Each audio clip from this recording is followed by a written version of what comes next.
Minħabba l-persistenza tal-pandemija, l-previżjonijiet tal-Gvern rigward tad-deficit irdoppjaw minn 5.9% kif kien previst fid-diskors tal-budget li għadda għal 12%.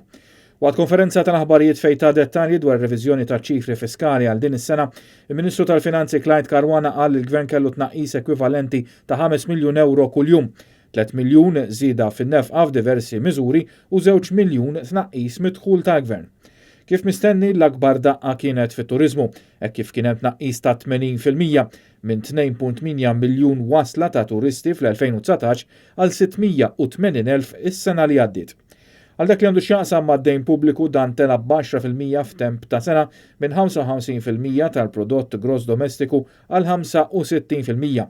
Minkejja dan il-Ministru Caruana saħaq li l-finanzi pubbliċi għadhom sostenibbli. Fost il-miżuri li mistennija jaffettwaw in-nefqa tal-Gvern fis-snin li ġejjin il-programm ta' sussidju tal-Air Malta.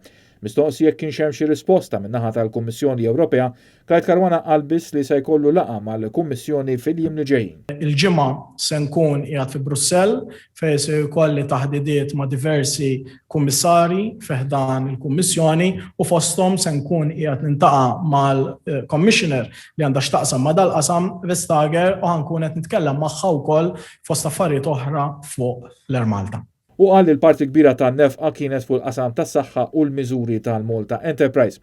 Clyde Caruana qal li s-suq ta' xogħol inżamm stabbli, iżda rikonoxxa li ħafna ħaddiema esperjenzaw tnaqqis fi dħul u oħrajn li s-sara u l-part-time spiċċaw fix-xejn.